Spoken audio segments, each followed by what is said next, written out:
When the Arab Spring uprisings burst out 4 years ago, Bedreldin Mohamed believed that, finally, many of his Sudanese countrymen would join him in calling for an alternative to President Omar Hassan al-Bashir, now in his 25th year in power. But this week, with national elections looking likely to re-elect Bashir after security forces cracked down on protest movements, opposition parties, and the media, the 25-year-old activist's optimism has faded. After the peace with the South in 2005, and throughout the Arab Spring, we could make speeches outdoors and meet on campus, he said. Now we're meeting in the dark or at home. Things have changed. Most of Sudan's main opposition parties boycotted the presidential and parliamentary elections held on April 13 to 16, saying the government had continued to detain and harass them despite Bashir's promises last year to allow more political freedoms. At least 2 presidential candidates pulled out citing irregularities in polling. As a result, say government critics, voters have been left with few viable alternatives to Bashir and his National Congress Party.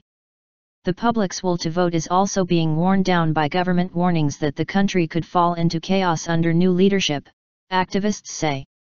The government is fighting insurgencies in the western territory of Darfur and along the border with South Sudan.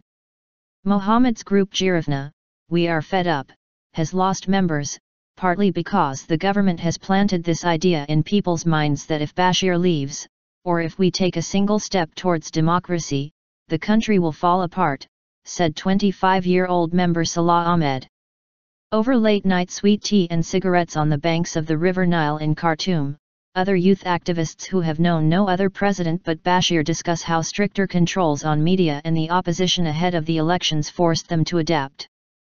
Considering it too dangerous to hold as many public speeches, they have sprayed graffiti and distributed pamphlets late at night calling on Sudanese to boycott the blood elections. Hard but peaceful. In the immediate aftermath of the wave of demonstrations and protests across the Arab world, Sudan managed to avoid major uprisings despite cuts in fuel subsidies that triggered demonstrations in 2012 and 2013. Security forces clamped down on the disparate protest movement, which gradually faded away. The orange rubber wristband in support of Jirifna is now barely seen on college campuses in a country where more than 60% of people are under 24. But Ahmed says his group still wants to show people that Sudan's high inflation and unemployment are because of government policies. Then we can get them onto the streets, he said. However, just getting the country's 13 million eligible voters to the ballot box has been difficult, the head of an African Union monitoring mission said on Thursday the country's election turnout was between 30 and 35%. Results are not expected until later this month. Activists say the low turnout shows voters felt they had no real choice.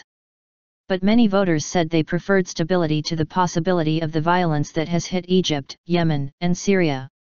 Why should we protest? We've had demonstrations before and they brought us nothing, 35-year-old pharmacist Amna Hassan said at a bus stop in Omdurman city, across the river from Khartoum. Our situation is hard now but it's peaceful. We don't want an Arab Spring here.